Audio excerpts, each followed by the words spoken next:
Ladies and gentlemen, welcome to Metropolis Radio. Today we are talking Expendables 4 yet again.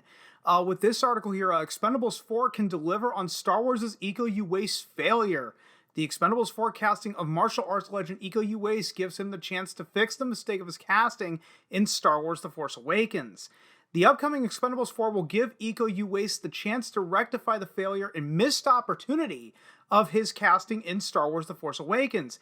Iko Uwais was first discovered by director Gareth Evans and starred in his 2009 Indonesian martial arts film Merantau, followed by Evans' 2012 action classic The Raid and its 2014 sequel, which brought him to the attention of Western audiences. And I will have to say for myself, I have never seen The Raid. I know among action movie fans that is absolute blasphemy, but that is the absolute truth. Showcasing his mastery of the martial art of I believe they just call it Salat. They try to put Pencak. I think it's Pencak Salat, but most people just say Salat. Showcasing his mastery of the martial arts Salat, Uwais quickly became a rising star of action cinema.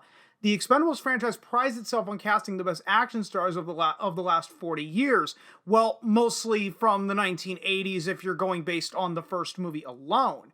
And few masters of the genre haven't been part of the ensemble so far. It was therefore logical that Uwais would join his peers at some point. The fourth entry is bringing back the main team of Stallone, Jason Statham, Dolph Lundgren, and Randy Couture, while Iko Uwais has been cast as the villain. Apparently, Uwais' antagonist has a private army at his disposal, providing the necessary backdrop and cannon fodder the Expendables series relies on for its action scenes.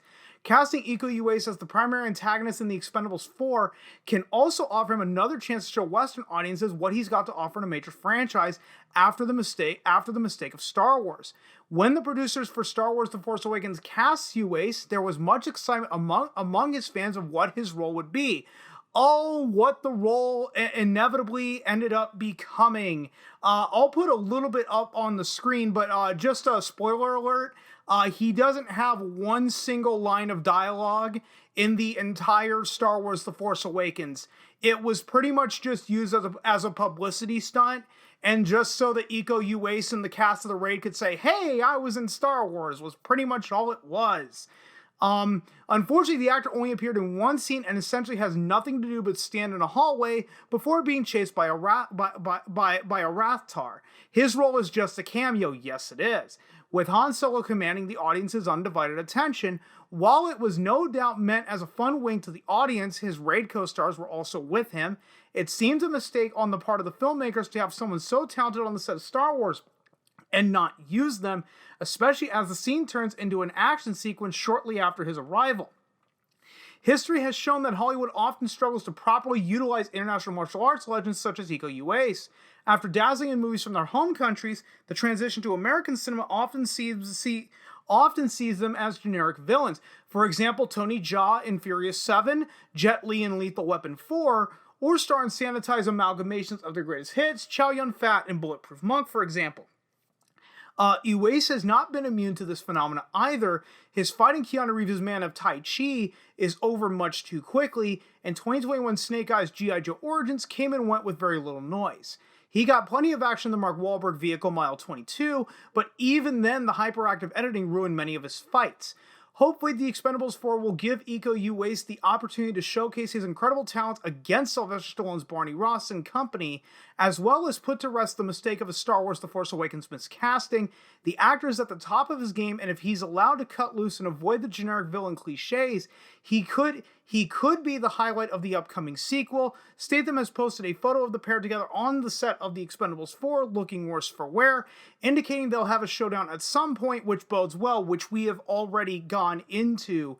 And guys, I honestly do hope that we do get to see more of Iko Uwais. As they brought up, is that he really hasn't had that many opportunities to really show off other than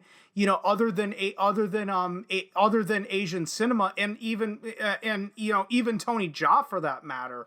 So I'm really looking forward to the Expendables 4 in that regard, but what I'm not looking forward to it is the fact that they're not really casting anyone that, is from action movies of the 80s and 90s anymore, which really leads to the question, why even bother making an Expendables 4 instead of just a brand new franchise, or better yet, just spin it off if you're going to have Jason Statham be the new lead over Sylvester Stallone.